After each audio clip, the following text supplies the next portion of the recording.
बच्चों, पिछले वीडियो में हमने आपको बताया था अन्योन्य प्रेरण किसे कहते हैं। अब इस वीडियो में हम आपको बताने जा रहे हैं अन्योन्य प्रेरण गुणांक के फार्मूले का निगमन। इसके लिए क्या करेंगे, दो कुंडलियां बनाएंगे। मान लिया पहली कुंडली में फेरों की संख्या N1 है और दूसरी कुंडली में फेरों की संख्या N2 है। पहली कुंडली को एक सेल से और धारा नियंत्रक से जोड़ देंगे और दूसरी कुंडली को धारा मापी से जोड़ देंगे। तो प्रयोगों द्वारा देखा गया है कि जब पहली कुंडली में धारा के मान में परिवर्तन करेंगे तो चुंबकीय फ्लक्स में परिवर्तन होगा। जब इसमें चुंबकीय फ्लक्स में परिवर्तन होगा तो द्वितीय कुंडली भी इसके समीप में रखी हुई है तो इसमें भी चुंबकीय फ्लक्स में परिवर्तन होगा। तो प्रयोगों द्वारा देखा गया है कि द्वितीय कुंडली से बद्ध चुंबकीय फ्लक्स ग्रंथिताओं की संख्या, द्वितीय कुंडली में चुंबकीय फ्लक्स ग्रंथिताओं की संख्या प्राथमिक कुंडली में प्रवाहित धारा के अनुक्रमानुपाती होती है। अब प्राथमिक माना है तो इसमें हम सेल और धारा नियंत्रक लगाएंगे। अगर इसे प्राथमिक मानेंगे तो हम इसमें सेल और धारा नियंत्रक मानेंगे, इसे द्वितीयक मानेंगे।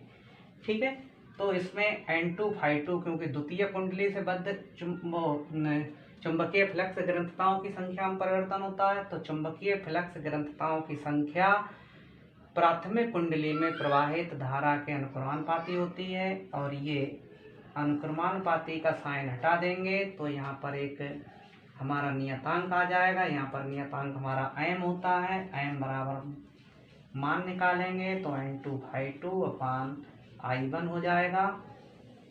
ये जो m है, ये m हमारा कहलाता है अन्योन्य प्रेरण गुणांक।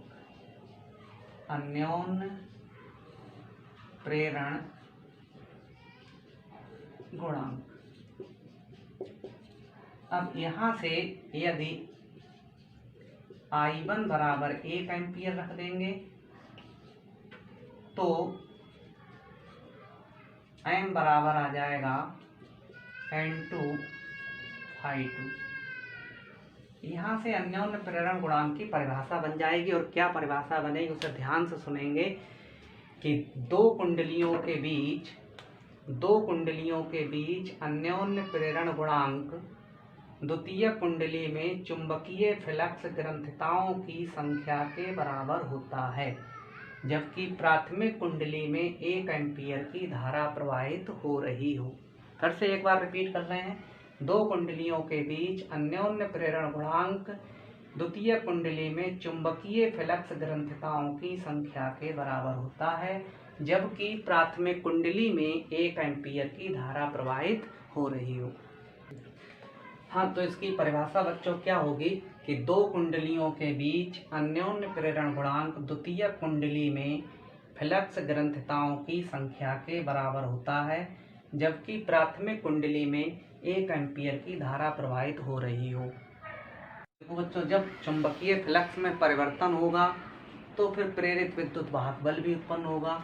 तो प्रेरित विद्युत वाहक बल, तो हमारा प्रेरित विद्युत वाहक बल फैराडे के नियम से क्या होता है, E बराबर E2 लिखेंगे क्योंकि द्वितीय कुंडली की बात हो रही है, minus N2 delta Φ2 upon delta T। E2 delta को बाहर कर लेंगे तो ये हो जाएगा N2 Φ2 upon delta T। N2 Φ2 बच्चों अभी हमने फाइंड किया है तो ये m I1 होता है, तब ये हो जाएगा E2 equal to minus delta m I1 upon delta T। m को हम बाहर कर लेंगे तो ये आ जाएगा delta I1 upon delta T। तो बच्चों द्वितीय कुंडली में कितना प्रेरित विद्युत वाहक बल उत्पन्न हो जाएगा, E2 बराबर minus m delta I1 upon delta T। यहाँ से एक नई डेफिनेशन तैयार हो जाएगी। यदि